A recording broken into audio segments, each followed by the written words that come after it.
Salve, salve galera, começa mais uma edição do Podcast, nosso programa sobre motociclismo esportivo em parceria com a Yamaha Racing Brasil. Eu, Carlos Costa, estou aqui na companhia de Felipe Mota, apresentador dos canais ESPN nos estúdios da Motorsport Network em São Paulo, e conosco, como sempre, Fausto Macieira, comentarista do Mundial de Moto Velocidade nos canais esportivos do Grupo Disney. Felipe, dê licença para que eu já dê a deixa para o BRAP inicial de Fausto Macieira, depois do GP do Japão de MotoGP, que foi bem interessante, hein, Fausto? Seja bem-vindo.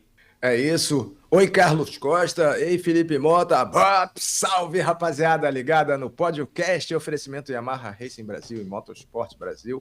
Fim de semana variado, né? Atrações no asfalto e na terra. No asfalto, Grande Prêmio do Japão, como sempre, aquele clima sombrio, cheio de neblina e que acabou prejudicando um pouco as classes de acesso, mas na MotoGP as coisas foram, pelo menos em pista seca, e isso facilitou bastante o avanço no duelo entre Jorge Martin, líder do campeonato, e Pecco Bagnaia, bicampeão reinante, defendendo o seu título mais uma vez. É isso aí, Felipe. GP do Japão com Bagnaia vencendo a sprint e a corrida principal. Jorge Martin teve uma posição de grid ali no meio do bolo, conseguiu se recuperar. No sábado foi quarto, no domingo segundo.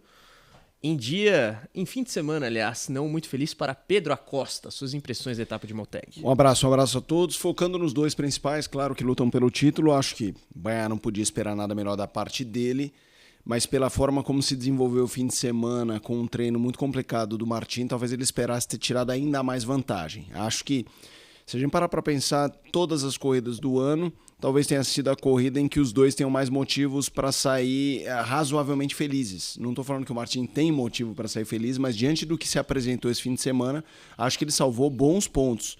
A gente vê o Martin gabaritando o fim de semana, o Bagnaia gabaritando o fim de semana, e o Martin minimizando danos e minimizando bem. Assim, quando rolou o treino de classificação, a gente vê que ali o Martin vai largar em nono, vai largar em 11º e tal, e aí ele realmente larga no meio do bolo.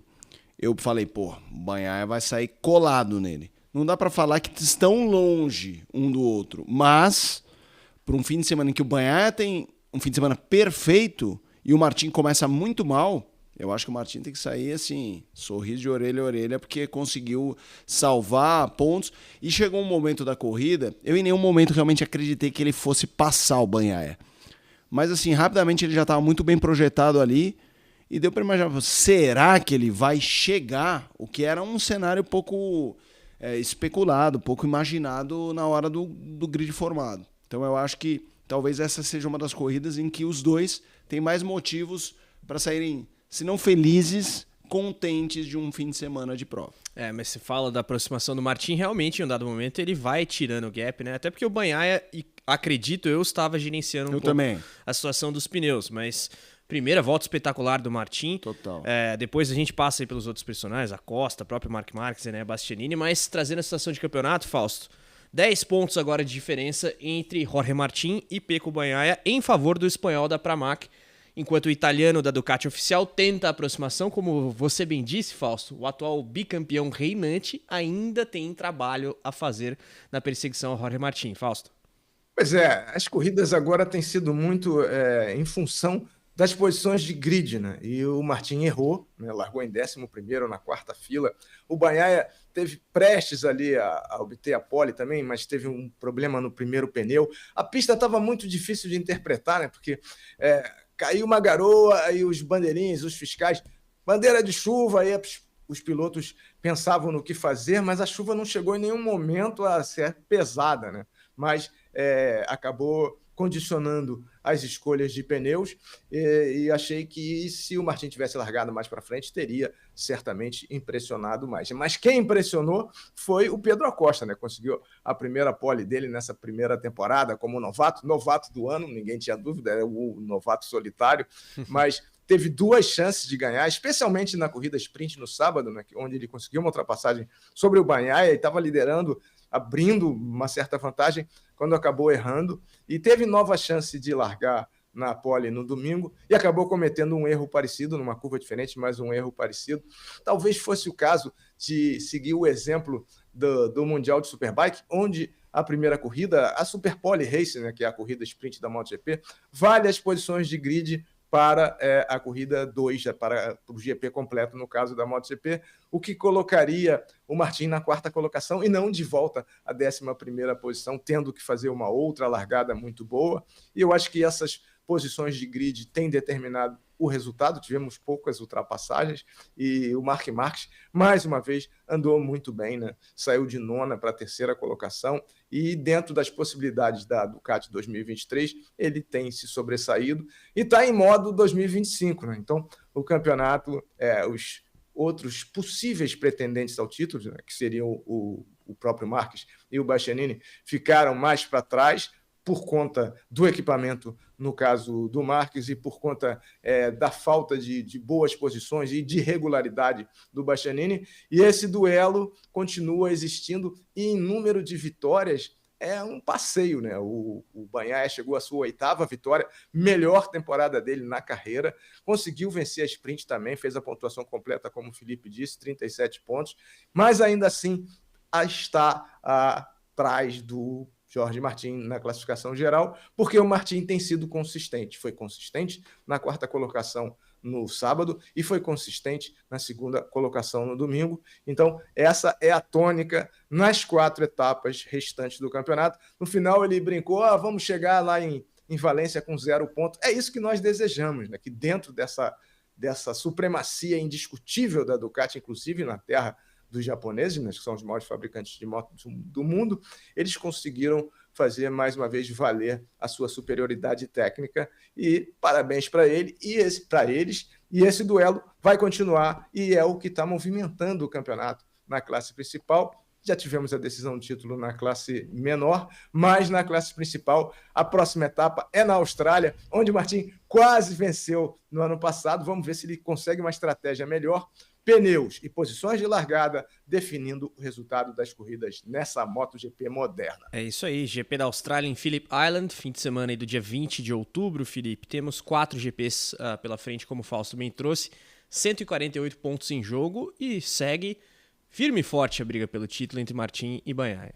Segue, óbvio que um fim de semana desse, quando você vê o Bagnaia gabaritando, tirando vantagem, a gente cai naquela coisa, vai acontecer, ele vai passar. Mas eu já vivi isso 2, 3 vezes esse ano, de achar que ele ia passar e ir embora, engolir. E não aconteceu. Então eu cheguei naquele modo de, cara, agora let's wait and see. Vamos esperar para ver, porque a gente não sabe. É um ano marcado por essa dominância do Bagnaia em vitórias, mas uma consistência do Martin se sobrepondo a muitos zeros na classificação que o Bagnaia teve ao longo do ano, e não está escrito em lugar nenhum que isso não vai voltar a acontecer.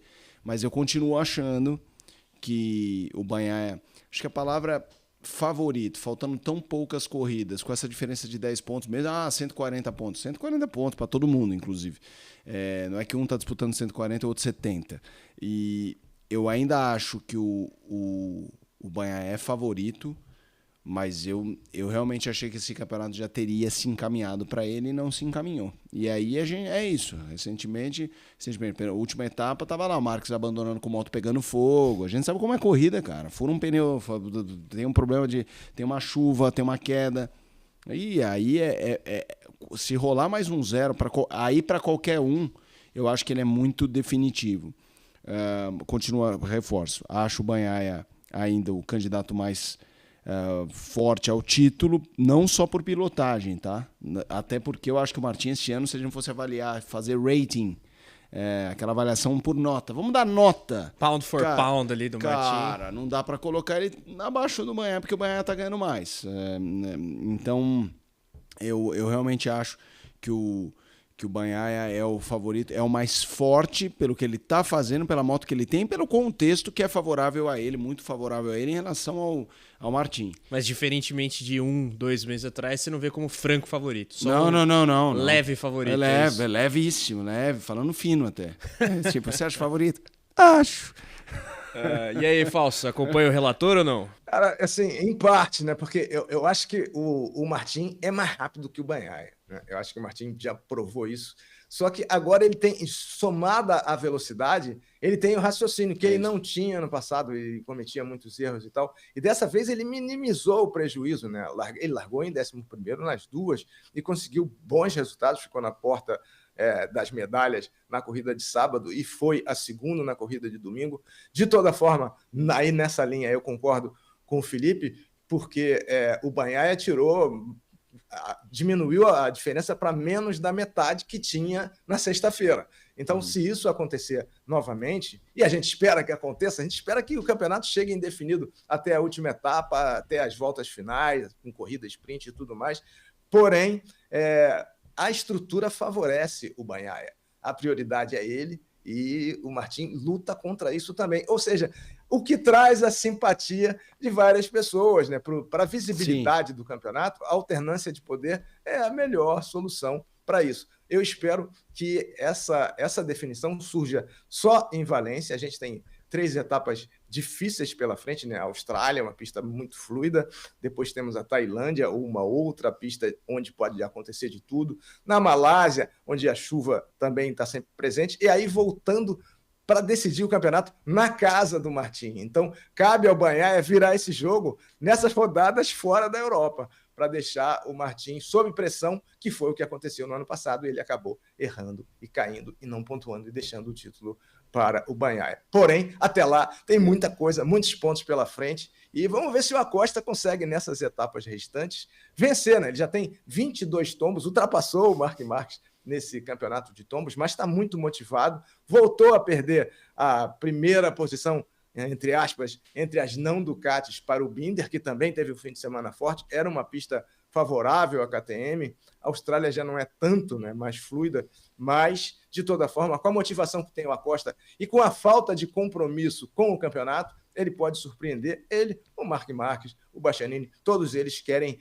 ser um fator-chave nessa definição do título e que a gente veja essa alternância também dentro da pista com ultrapassagens. É difícil ultrapassar com as motos do jeito que estão, mas temos visto ultrapassagens magníficas, né? Como a disputa entre o Martin passando 2 motos de uma vez só, né? Passando o Marc Marques, o Bastianini também fazendo boas ultrapassagens. É isso que a gente quer, né? A gente quer ultrapassagem. A gente quer disputa do início ao fim. Sem dúvida. O Bastianini, aliás, acho que foi um destaque nesse sentido, com alguns pegas ali ao longo do fim de semana. Foi. O Fausto citou o número de quedas aí do Acosta. Quero a sua visão sobre o jovem espanhol, Felipe. Mas antes, o ponto que o Fausto traz sobre o Pecco virar o jogo antes da final do campeonato na casa do Jorge Martin em Valência é pertinente e é um desafio até pelas características de pista e clima, como o Fausto bem pontuou, na Malásia em especial. E aí a pressão, eu acho que hoje está mais no Bagnaia do que no Martin, Felipe. Eu acho que está há meses. A pressão muito maior no Bagnaia. Eu concordo com o que o Fausto falou sobre a velocidade do Martin. E ele está num ano que a gente precisa tirar o chapéu. Ele começou o ano com esse rótulo de rápido e pouco inteligente em alguns momentos. Cara, se a gente parar para pensar, vamos levantar no ano quando o Martin vacilou. Cara, muito pouco, ele precisa quebrar a cabeça. Aquela escolha de pneu. É isso. Meio que isso. Cara, realmente é um título que seria, eu acho que, histórico. Eu acho que todo mundo ia lembrar desse título por anos. Assim, 2024, o ano que o Martin... chutado é um pouco forte, mas vamos carregar as tintas. Chutado ganha contra tudo e contra todos, cara, ia ser demais. Mas falando sobre o Acosta, ele é muito novo, né, cara? Talentoso demais. Eu ainda acho que entra na cota do acontece nas melhores famílias. Eu acho que as primeiras 5, 6 corridas dele... E lembra que eu brinco, que eu assisto com meus filhos e vou fazendo comparação com futebol, o Acosta, que era na época que o Hendrick estava saindo do Palmeiras, então eu falava pro meu filho mais novo, olha, é o Hendrick, que assim, para explicar um moleque muito novo, que todo mundo já olha e fala, esse cara é um animal. Faz tempo que eu não falo com meu filho sobre o Hendrick, entendeu? E o que mostra, né, Fausto, que as primeiras 4, 5 corridas era o tempo inteiro, e ele ficava, esse é o Hendrick. Esse é o Hendrick, e o Marques é o Pelé, né? Esse é o Pelé. E o Pelé, ele pergunta direto. O Hendrick, se eu falar Hendrick, ele fala, que Hendrick? Sabe assim? Então eu acho realmente que a primeira... Eu não vou falar nem primeira metade, porque eu acho que não chegou a uma metade. Eu acho que foi o primeiro terço do campeonato. O Acosta foi excepcional, assim, de chamar a atenção. E depois deu uma normalizada. Mas também acho que é uma normalizada dentro também do que dá. É que daí quando a gente acha... É que nem eu brinco sempre que nem o Matrix, o filme. Quando lá o Neo, o personagem do Keanu Reeves, vai fazer o teste, todo mundo para ver o treinamento dele e acha que ele vai ser Jesus Cristo andando sobre águas. E aí, quando ele vai saltar o prédio, todo mundo fala, é agora. E ele pula e não salta. E ainda assim ele era o escolhido, entendeu? O que eu quero dizer assim, até o escolhido no primeiro teste não sai pulando de um prédio pro outro. Mas ficou aquele gostinho de que dava para fazer um corridaço. E não é que ele caiu no meio, né? A gente não viu nada. Assim, tô falando da corrida principal, especialmente. O cara larga e muito rapidamente. É legal ver a transmissão do Hamilton com... Esse fim de semana era o Edgar ao lado do Fausto. E aí quando cai, é o Acosta. Você vê até a decepção de quem queria ter esse personagem ali por mais tempo. Pois é, eu acho que ele entrou numa fase normal, Felipe, dentro do fenômeno que ele era. É isso. No sábado ele estava abrindo, ele estava com 9 décimos, quase um segundo. Parece que tinha corrida sob controle, mas a leitura de pista, mais... os controles simultâneos que eles têm que fazer de freio motor, mapa de potência, é uma pista onde, mais uma vez, o Quartararo ficou a pé, o Bagnaia ficou a pé de combustível também no Q2, várias quedas. Então, essa experiência não se adquire de uma hora para outra, né? A gente compara com o estreante do ano passado, o Augusto Fernandes, o Raul Fernandes, o Remy Gardner, que participou como convidado, não conseguiram sequer se destacar, né? Então, o Acosta já marcou presença, tem torcida. Aliás, os japoneses são uma atração à parte, né? Os torcedores japoneses curtindo, homenageando cada piloto, homenageando o chefe de equipe, tem torcida lá. Então, acho que o Acosta está aprendendo muito rápido e a falta de compromisso com o campeonato, dá a ele e a outros pilotos, mas especialmente a ele, que é ultra talentoso, a possibilidade de ir com tudo na Austrália novamente, ir com tudo na Tailândia, onde o Martin ganhou no ano passado,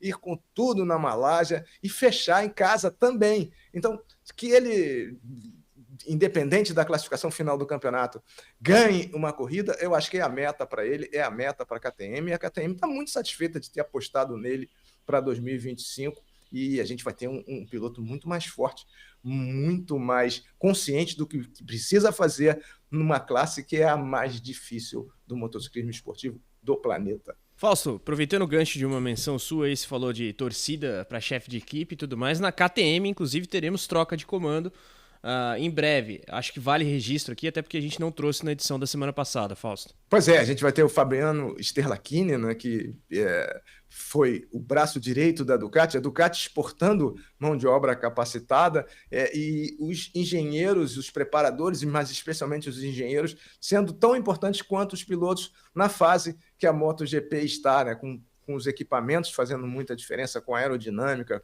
com o desenvolvimento dos motores, fazendo com que os pilotos tenham uma...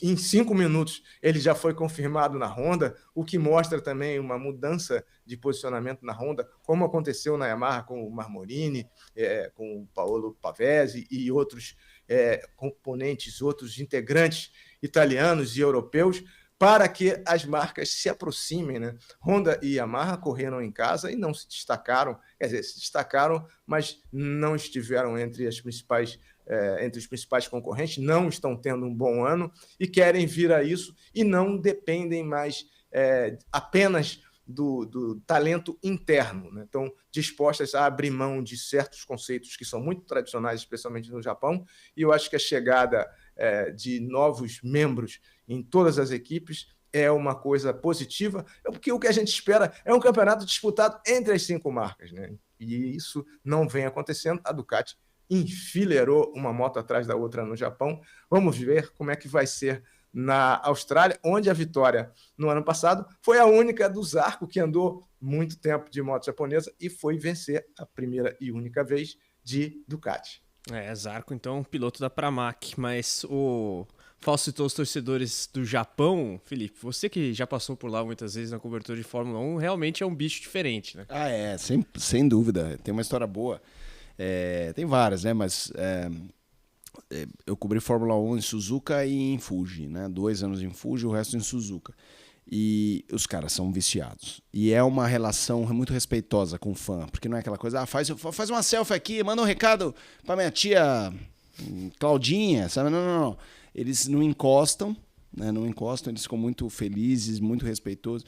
Mas teve um ano que a gente ficava numa casa de família próximo a Suzuka e essa família, o pai da família lá levava a gente para a pista. Então ele levava, aí íamos eu, Tatiana Cunha, eu não lembro se era o Olívio Eurico ou o Luiz Fernando Ramos.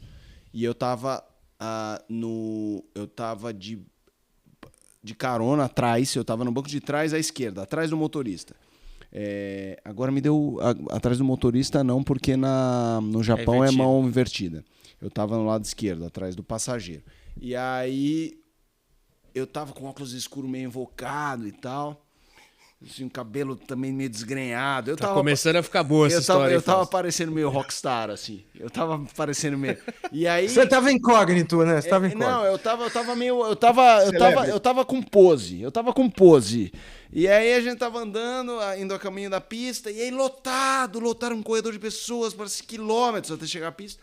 Quanto mais longe da pista você tava, imagino eu que eram pessoas que chegaram mais tarde. Então não as mais fissuradas, porque assim, gostavam, mas não acordaram 3 da manhã para ficar no portão.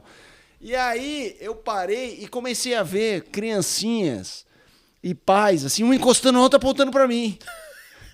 Tipo, apontando para mim, tipo, olha ele ali! E aí, tipo, eu percebi, eu falei pro pessoal no carro, falei, gente, eu vou dar um tchauzinho, assim, só pra ver. Cara, eu dei um tchauzinho. Quando eu dei um tchauzinho, aí todo mundo... Uau! Aí todo mundo... Tchá, foto. E eu... Tchá, tá. Só que foi muito engraçado. Porque a história é engraçada. Porque conforme você vai chegando perto da pista, do portão, vai chegando o grupo de torcedores mais fanático, que não caiu na história. Então, assim, eu comecei... Cara, quando chegou perto do portão, foi muito engraçado. Porque daí eu olhei, tinha uma criancinha olhando... E aí eu dei um tchauzinho pra criancinha. E aí a criancinha olhou... Virou pro pai, tipo, pai, olha o cara. O pai olhou e falou assim, não é ninguém. Tipo, quando foi chegando perto do portão, ninguém mais ligava. Aquela indumentária pop que eu tava, não tô brincando, não tava tão assim invocado, mas realmente eu tinha um óculos escuro que eu ganhei de uma equipe, inclusive, eu não me lembro qual. Ferrari, nesse evento da Ferrari, lá em Madonna de Campilho, que tem a Ducati. Era um óculos escuro, que eu, até hoje, quando ele riscou, eu fiquei terrível, jamais poderia comprar um igual. Eu usei um bom tempo ele riscado. Mas foi esse é o público japonês. História. Esse é o público japonês. Que bloco de causos maravilhoso tivemos aqui, Fausto. Pois é, e assim, eles não se incomodam, porque choveu praticamente, né? Choveu não, foi aquela garoa que vocês estão acostumados aí também, praticamente o fim de semana inteiro, e ninguém arredava pé. A gente não teve a maior das audiências, mas teve uma audiência muito determinada a permanecer, e a gente não vê isso, por exemplo, nos Estados Unidos, né, onde a gente tem poucas pessoas na Moto 3 e na Moto 2, a plateia chega para a prova principal e muitas vezes perde, ou a maioria das vezes perde o ponto alto do dia, né, que no caso lá do Japão foi o título do Davi Alonso. Então, os japoneses eles são conscientes da importância de todas as classes para o espetáculo. E isso é admirável, é uma coisa que nós deveríamos seguir. Seguimos, né? As preliminares do futebol tem uma grande plateia, e eles fazem isso também, mas eles fazem com uma reverência, né? que é muito particular e é muito inspiradora para nós. Você falou do momento mais importante do fim de semana, achei que você ia citar o Ayogura na Moto 2, Fausto, até aproveitando o ensejo aqui pra gente tratar das categorias aí que andam junto com a MotoGP. Tivemos vitória de Manuel Gonçalves na Moto 2, Ayogura, japonês, que estará na MotoGP no que vem liderando o campeonato, e retorno do brasileiro Diogo Moreira, que foi oitavo aí depois de tratar a situação da apendicite ali e tudo mais. Além, claro, do título do Davi Alonso, com 4 GPs de antecedência na Moto 3, o colombiano mandando ver, 10ª vitória dele no ano. Fausto, o negócio rendeu na Moto 2 e na Moto 3 também. Rendeu muito, né? As classes de acesso são maravilhosas, então é bom, a gente fica feliz quando o público entende isso e comparece e prestigia e torce, né? Especialmente para o Ogura, para o Sasaki, para os pilotos que competem nas classes de acesso, os pilotos japoneses. Achei que o Ogura teve a bandeira vermelha, né? Mais uma vez a chuva atrapalhou, e na saída, na segunda prova, a prova teria 19 voltas e passou para 12, virou uma sprint de Moto 2, o Ogura, e ficou aquela dúvida de quem iria usar que pneus, e o Ogura saiu da garagem com pneus de pista seca, né? Com pneus slick, que foi uma aposta arrojada, e 6 pilotos fizeram essa aposta, e os 6 andaram na frente, né? O Ogura esteve lá por muito tempo, liderando a prova, que certamente gostaria de vencer, mas ele, como japonês, como todos eles, ele é muito cerebral, e ficou mais uma vez satisfeito com a segunda colocação. A vitória inédita foi do Manuel Gonzalez da Espanha, que já foi campeão mundial na Super Sport 300,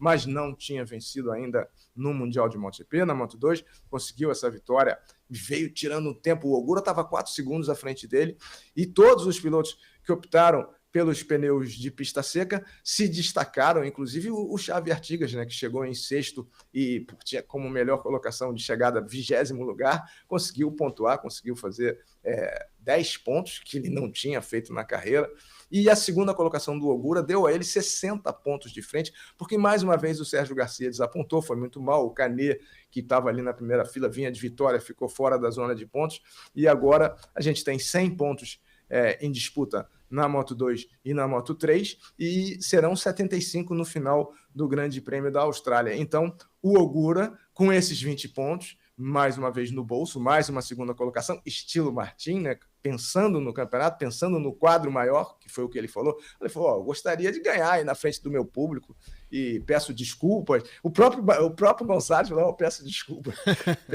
pelo resultado, porque frustrei a torcida japonesa, mas pensando no campeonato, foi um resultado excelente para ele, com 60 pontos na frente, ele pode terá a primeira chance de fechar o campeonato com 3 etapas de antecedência, dependendo do desempenho no Grande Prêmio da Austrália. Foi um resultado, a meu ver, fantástico para ele. E o resultado do Diogo também foi muito bom. 8ª colocação, voltando de cirurgia, sem ritmo, numa categoria onde ele é novato. Ele teve brigando, e foi uma pena quando a prova foi interrompida, né, o Carlos Felipe, porque o Moreira já estava na segunda colocação, largou em sexto, excelente posição, já vinha na segunda colocação pressionando o líder. Então, ele voltou para a posição original de largada, ainda assim fez uma boa prova. Ele foi um dos que escolheu pneus de chuva, a maioria fez essa opção, que era a opção mais segura, e ele chegou na 8ª colocação, atrás do Vietti, que foi o primeiro com pneu de chuva. Então, ele fez um resultado bastante bom,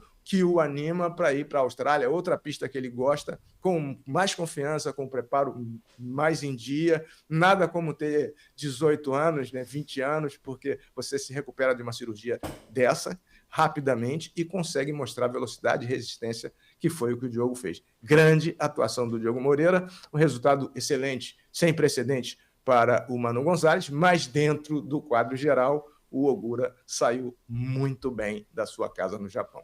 Sem dúvida. E agora, até pra gente dar um caráter mais solene, vamos rodar a vinheta para falar de Moto3, porque temos título definido. Solta!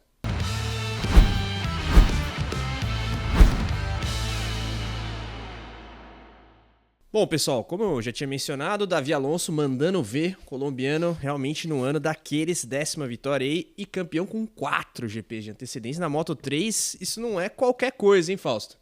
Foi demais, a corrida foi demais.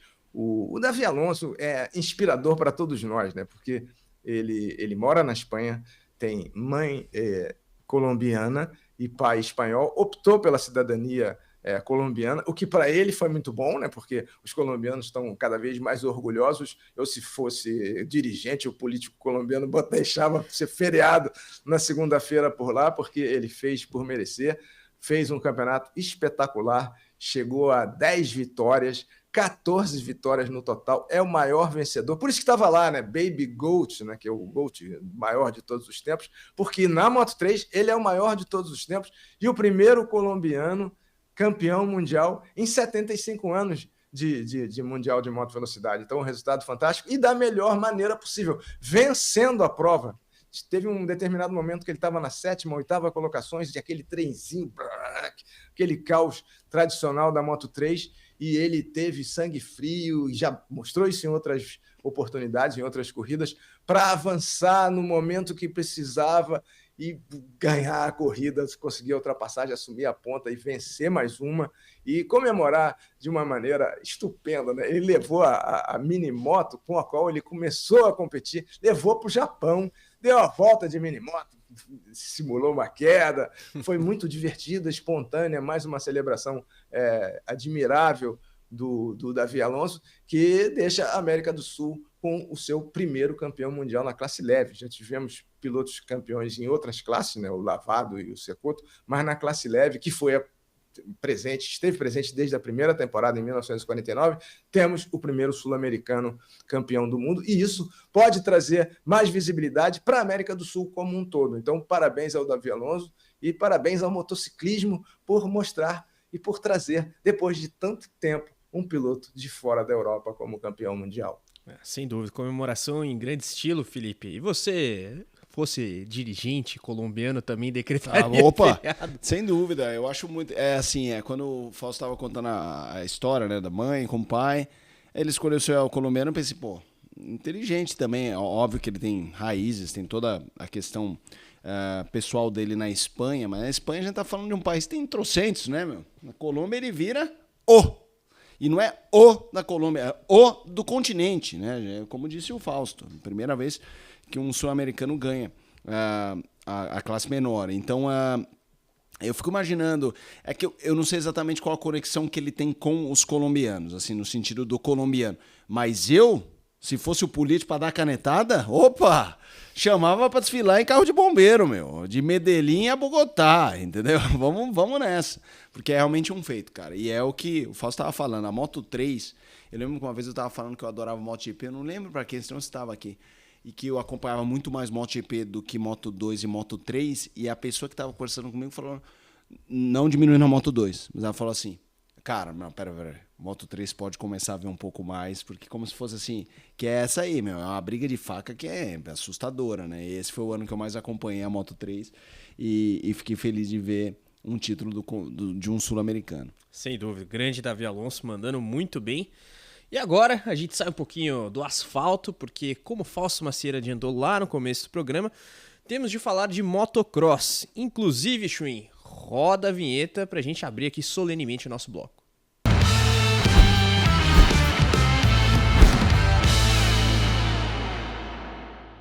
Bom, galera, tivemos neste fim de semana a disputa do Motocross das Nações. Estou aqui pegando a minha colinha porque o nome do local é um tanto complexo. Matterley Basin, na Inglaterra, com o título da Austrália. É isso aí, Jet e Hunter Lawrence, né, juntos aí ao Kyle Webster, conseguiram aí o resultado de vitória para a Austrália, e o Brasil conseguiu o seu melhor resultado da história. 13º lugar para a equipe brasileira, com o Fábio Santos, o Bernardo Tiburcio e o Enzo Lopes. Fausto, temos que destacar o que fizeram os nossos compatriotas e, claro, mais uma vez, os parabéns para o time da Austrália. Pois é, assim, o Motocross das Nações começou a ser disputado antes do Mundial de Moto Velocidade, em 1947. Essa foi a edição de número 77, a segunda em Matterley Basin, que é uma pista de terra preta, pesada e bem difícil.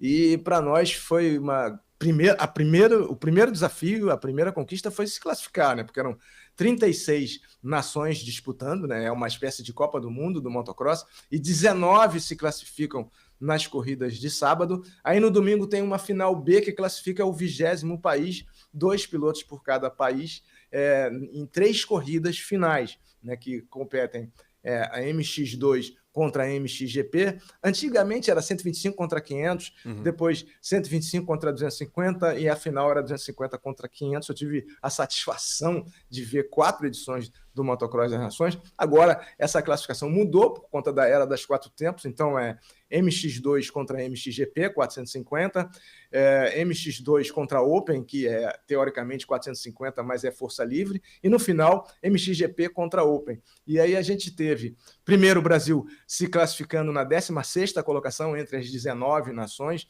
Tem países que têm uma enorme tradição nessa competição. Os Estados Unidos já venceram muitas vezes. Tivemos problemas na seleção norte-americana, tivemos o acidente do Chase Sexton, que teve que ser substituído, o Chase Hyman também se machucou, e a Austrália está numa grande fase com os irmãos Lawrence, né? O Jet Lawrence ganhando tudo nos Estados Unidos, o Hunter Lawrence, irmão dele, também andando forte, mas as pistas não são as que eles estão acostumados, não são as pistas do AMA Motocross, não são as pistas do AMA Supercross.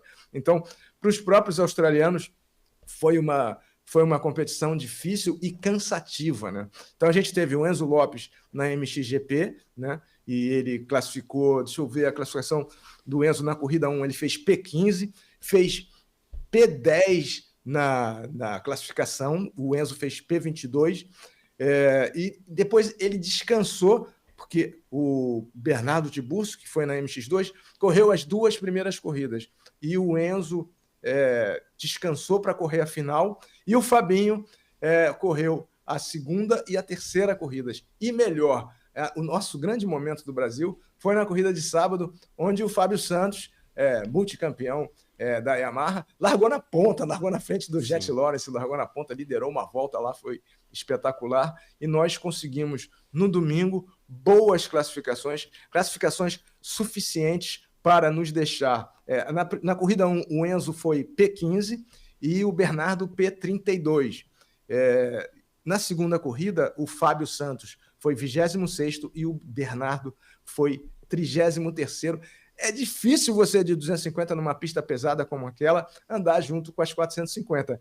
E na final, o Enzo foi muito bem, fez uma 11ª colocação. O Fabinho teve problemas, eu acho que o Fabinho sentiu o desgaste de sábado, onde ele foi o grande responsável pela classificação do Brasil. O Enzo teve um problema, sofreu uma queda, ficou sem freio traseiro, quebrou uma parte da raiação da roda traseira, então foi heróica a participação do Enzo no sábado, mas no domingo o Enzo fez toda a diferença com a 11ª colocação, o Fabinho ficou na 30ª posição e com isso o Brasil conseguiu fechar ali numa inédita 13ª colocação a 1 ponto da Inglaterra, que era a dona da casa, que tem uma tradição. O motocross surgiu na Inglaterra, né? O motociclismo tem muita tradição na Inglaterra. E essas classificações, elas são por pontos perdidos. Então, o primeiro perde 1 ponto, o segundo perde 2 pontos, o terceiro e por aí vai, né? Então, e tem um descarte, porque são 3 corridas com 2 pilotos, então você descarta o pior resultado. Então, até a última corrida, até a final 3,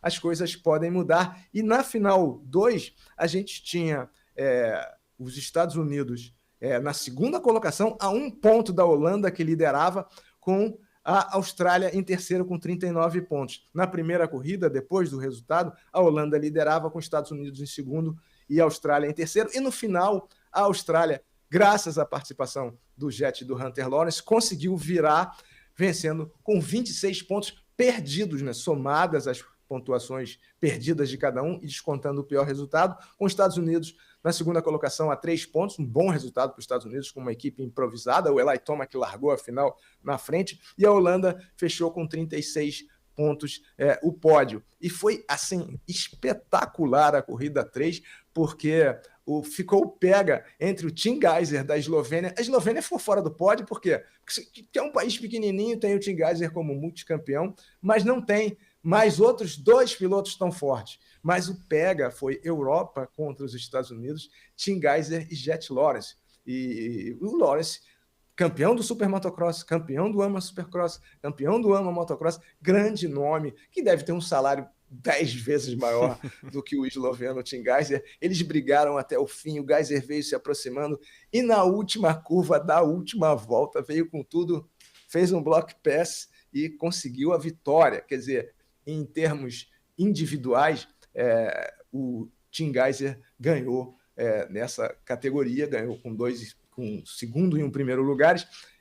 O Eli Tomac foi o segundo na classe individual na MXGP e o Enzo Lopes fez de Yamaha uma gloriosa 9ª colocação entre os melhores países do mundo. Foi a melhor classificação individual do Brasil. Na MX2, o Cade Wolf, novo campeão mundial da MX2 foi o mais veloz.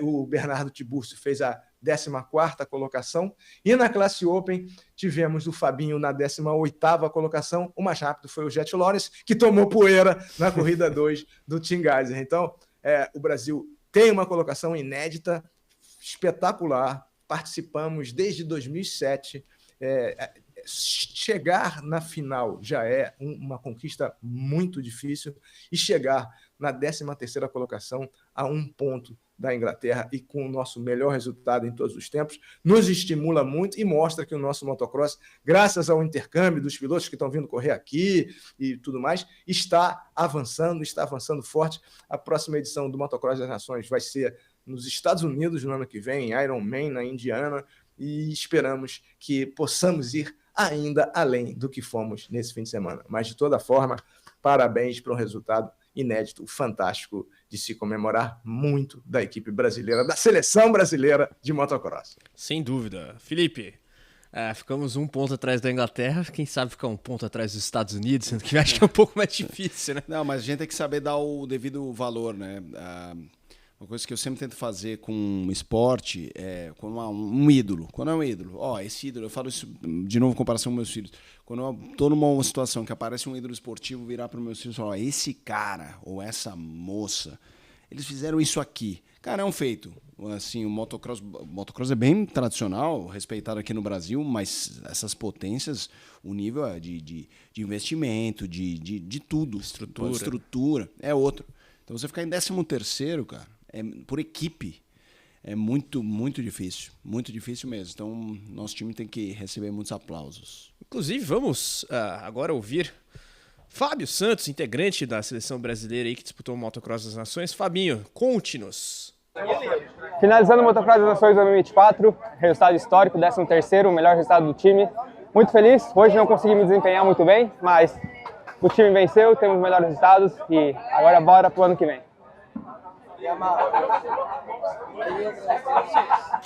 E gostaria muito de agradecer a todo o time MX1, em especial a Yamaha Brasil, por todo o suporte aqui na Europa. Bom, tá aí o depoimento do Fabinho Santos, um salve para ele, sempre aqui mandando os seus recados para o podcast. E Fausto, temos mais destaque também quando o assunto é motocross. Pois é, América Latina, só lembrando, né, que tem uma série de competições no Motocross das Nações, entre elas a superfinal da YZ Blue Crew Cup, que é um campeonato mundial, reuniu 34 países e tivemos um representante da América do Sul escolhido aqui no Brasil através da IMS YZ 125 Blue Cup, que foi o João Garcia, que venceu essas etapas do Brasil e se qualificou para competir na Inglaterra e fez 8º lugar entre 34 países. Então mostra que o nosso motocross está evoluindo rapidamente e nós estamos dando chance a que outros pilotos sul-americanos que por dificuldades orçamentárias ou outros motivos não têm como mostrar o seu talento, venham competir aqui no Brasil e façam desses campeonatos feitos no Brasil a plataforma para uma carreira internacional. Parabéns ao Juan e parabéns à Yamaha, que proporcionou um sul-americano se destacar. O vencedor foi o inglês, né? Foi o Jamie Kate, mas o sul-americano Juan Felipe Garcia foi 8º colocado. Parabéns, arriba Argentina! É isso aí. E o ponto que o Fausto traz, né, sobre prover uma estrutura para que pilotos do continente performem bem, acho que é muito importante, para além da questão do intercâmbio, né? A gente vê não só no motocross, o rally, por exemplo, citar o Adrian Matt, que vem aí e faz muito bem. Eu acho que isso só eleva o patamar dos competidores brasileiros como um todo também, embora tenha essa rivalidade Brasil-Argentina, né? Mas é um argentino com tempero brasileiro nesse caso. Mas, passando a agenda para você não perder nada do motociclismo no próximo fim de semana, temos Mundial de Superbike, etapa do Estoril. O Toprak Razgatlioglu segue na liderança, 39 pontos à frente do Nicola Bulega.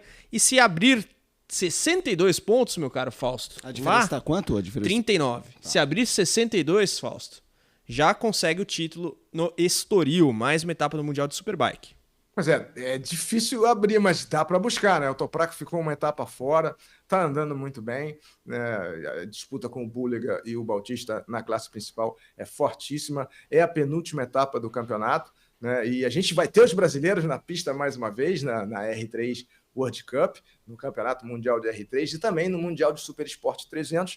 liderado por um indonésio, Aldi Mahendra, e na classe Super Sport, que é entre 600 e 900, eles têm uma variação de cilindrada ali, temos a liderança espanhola do Adrian Huertas, que vai ser companheiro do Diogo Moreira em 2025 na Moto2. Então, boa sorte para a turma que vai competir em Portugal nesse fim de semana, e a gente vai acompanhar tudo aqui no podcast. Sem dúvida. Já deu um pulo no Estoril, Felipe?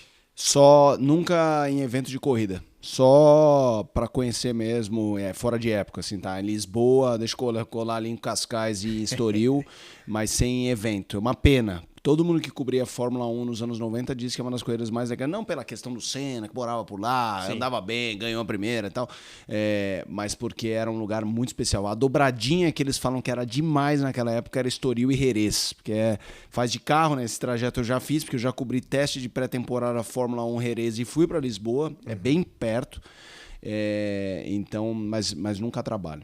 Boa. Informações geográficas aqui com o Felipe Mota neste final do podcast. Pós-GP do Japão, de MotoGP.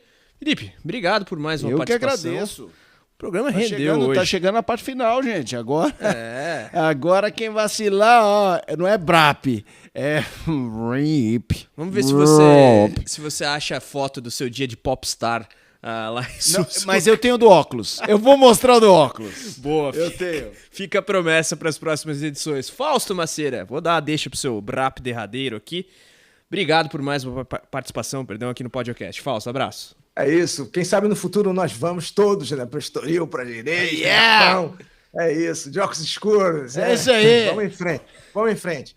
Bom fim de semana para todos. Valeu. Boa semana. E que venham novas atrações tão espetaculares quanto essas que mostramos hoje. Valeu, rapaziada. Aquele abraço. Acelera, Brasil. É isso aí, galera. Você já sabe, semana que vem mais uma edição do podcast aqui no YouTube do motorsport.com, nos agregadores de áudio. Então manda pra galera que vocês sabem que gosta de corrida, velocidade em 2 rodas, e a gente se vê na próxima. Um abraço. Tchau, tchau.